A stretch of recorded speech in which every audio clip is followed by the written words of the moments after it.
cooking healthy. I'm finding this month that I've been tired and running around and trying to get lots of work done, and coming home to make a meal has been a little bit more challenging for me. So I'm trying to create dishes for my family that are healthy, that I can pack full of nutrients and vitamins and omegas, and it tastes good, and that's always a bit of a challenge. So what I'm gonna do today is I'm gonna show you how to make, we're gonna make, it's like an Italian kind of a burger. We're using chicken breast, and we're making a pesto that's dairy-free. I will later on add some goat's cheese to make it, if you're vegan, then don't add the goat's cheese, otherwise you can use a veggie burger. But the pesto can be used for so many amazing things. What I've done with this particular pesto is I'm using basil, of course, but I'm also using beautiful kale. Super duper duper healthy. So I'm getting the flavor from my beautiful basil, which, ask me how much I love basil. I love basil. I love basil so much. So I have one of these massive pots in my kitchen at all times, and I throw it into tons of different meals. So what I'm doing is I'm using 2 cups in total of a basil kale combination. So we have our basil. Our kale is, you want to take the stem part out and the spine, and so what you do is just take your knife and you just run it along the spine to get rid of it. That's the hard part, that people who say they don't like kale and complain about it, it's typically that part of the kale. I like to roll it up like Chef Alana has taught me. This doesn't need to be actually done right now because I have my mixer, but I'm going to just chop it up a little bit so I can measure out 2 cups of kale and basil in total. This is really sturdy, hard, rigid kale, full of nutrients. You can keep this part and juice it if you want, or throw it into a smoothie, and you'll get all the nutrients from that as well. Okay, good 2 cups are in there. I'll grab just a touch more. Perfect. And I'm going to get my mixer in place. So what we're doing is we're doing the 2 cups of kale and basil into your mixer. If you have a Vitamixer, that would work as well. Pack all that in. And then we're doing 1 cup of pine nuts. I'm doing pine nuts, I did 3/4 of a cup of pine nuts, and I'm doing these beautiful roasted Caesar spicy, oh, that's my fridge, 1 second please. Don't want to waste any energy.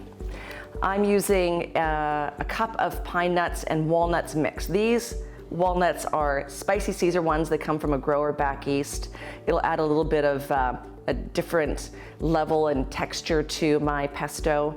You can use pecans, you can use walnuts. Pine nuts are traditional when it comes to pesto. That's a cup of those added in there.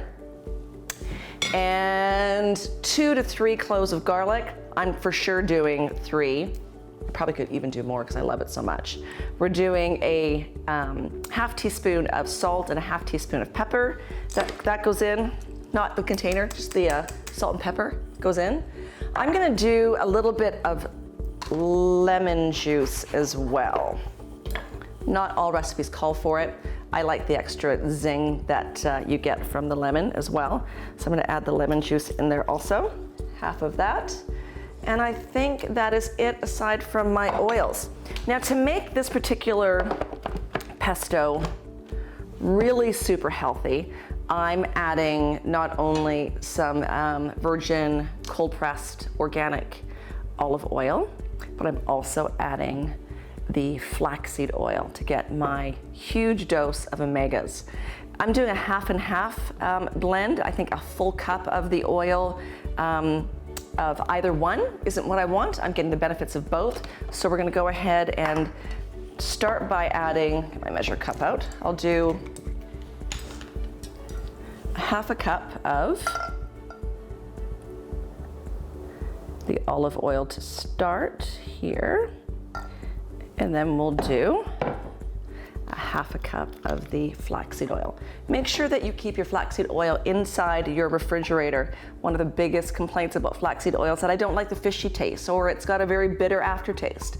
That is because it's gone rancid. Once it comes in contact with oxygen, it begins to oxidize and completely changes the smell, and it becomes rancid. So please make sure that you do keep your flaxseed oils, amongst other oils as well, inside of your fridge. Okay, here we go. We're gonna pour just a little bit of the oil to start, turn it on, and drizzle in the cup. Now, depending on your kale and the basil, you may need more oil in it. I think mine might be fine. I'm just gonna go ahead and just scrape down the sides. I'm gonna grab a spoon just to give it a quick taste test as well, to see if it needs more salt, any more pepper, maybe more garlic. Just grab a spoon. Okay, it's so green, so beautiful. More salt. I'm gonna actually add some more lemon juice as well. The kale's very strong. It will mellow out a little bit as well. So just a little bit more lemon juice. Give that one more zip together and see how it tastes. Now I'm feeling some of the heat from these spicy walnuts that I put inside. It's amazing. Perfection. Okay, when you come back, I'm going to grill some chicken. I'm going to get the buns ready and show you how to put together this amazing burger that your whole family will love.